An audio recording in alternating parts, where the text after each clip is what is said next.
Podcast, Expediente Educativo, alumna Cristel Mariela Sánchez de Dios, licenciatura en Psicología, primer cuatrimestre, catedrática doctora Lignitania Ramírez Rosique. Características de un expediente psicológico. Como psicólogo, si lo que te interesa es dar terapia psicológica, seguramente tendrás bastantes pacientes y como tal, es necesario llevar un orden en la información que vas a tener de cada uno de ellos.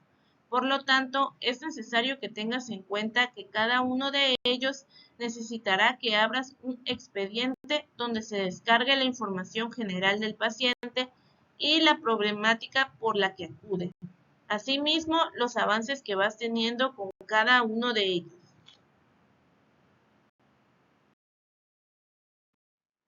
Número 1. Datos generales o datos de identificación. Aquí tendrás que colocar datos específicos del paciente y en ocasiones sensibles, ya que es información personal. Número 2. Motivo de consulta. Los pacientes que acuden al psicólogo generalmente tienen un motivo o una razón, misma que debe de ir en este apartado, tomando en cuenta que aquí no se coloca un diagnóstico ni el posible problema, sino solamente lo que el paciente nos diga o el por qué está llegando a consulta. Número 3. Entrevista inicial o problemática. En este apartado se colocan los hechos del problema que está aquejando al paciente y aquí es muy importante saber indagar y ser curioso, pero preguntar adecuadamente sin salir del contexto del problema. Aquí pueden realizarse varias preguntas, por ejemplo, ¿desde cuándo se siente así? ¿Qué considera que lo ocasiona? ¿Cuáles son los síntomas que presenta? ¿Su estado de ánimo? Es importante mencionar que las preguntas pueden ser muy variadas dependiendo de la problemática. Número 4. Historia clínica. Antes de dar un posible diagnóstico, es importante indagar el historial clínico de un paciente, ya que se tiene que descartar que el trastorno o padecimiento se genere a causa de algún factor físico, a una enfermedad biológica o heredada. Algunas de las preguntas que se pueden hacer son, ¿existe el consumo de sustancias químicas? Número 5. Dinámica familiar. Cuando una persona va a terapia y tal vez llevado por una tercera persona, puede ser que el paciente solo sea quien presente los síntomas, pero no como tal quien origina el problema, pues a veces son las terceras personas quienes ocasionan el conflicto. Por tal motivo, es importante saber la dinámica familiar del paciente y la información en la que podrías indagar puede ser preguntando: ¿quiénes viven en el domicilio? ¿Quién se encarga de poner límites y reglas? ¿Cuáles son los roles familiares y la jerarquía que presentan?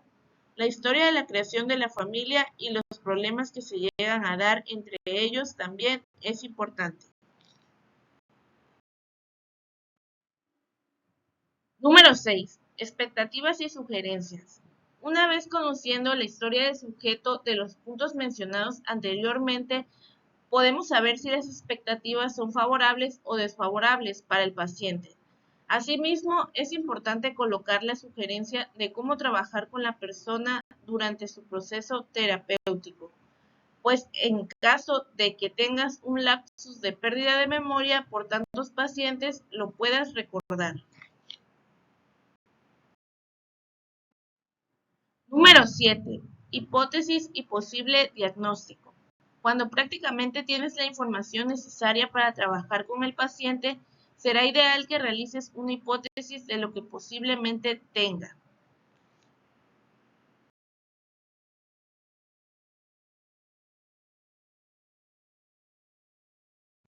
Número 8.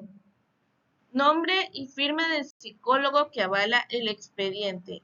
Una vez armado el expediente, es importante colocar el nombre del psicólogo quien atiende al paciente, así como la firma que dé formalidad al documento.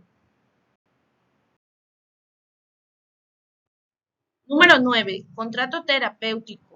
Este es un documento que muchos de los terapeutas utilizan como medida de seguridad del paciente y del mismo psicólogo. Aquí puedes aclarar los puntos que se deberán respetar en cada sesión.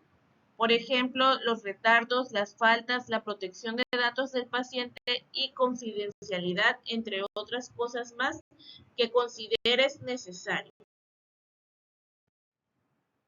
Notas de evolución. El expediente clínico solo se abre en la primera sesión y no es necesario llenarlo nuevamente en cada sesión que se tenga con el paciente. Sin embargo, sí es necesario realizar notas de evolución donde se redacten los detalles que se han tenido durante las siguientes sesiones, pudiendo ser los avances que se han tenido en el proceso o información nueva que el paciente no proporcionó en la primera sesión.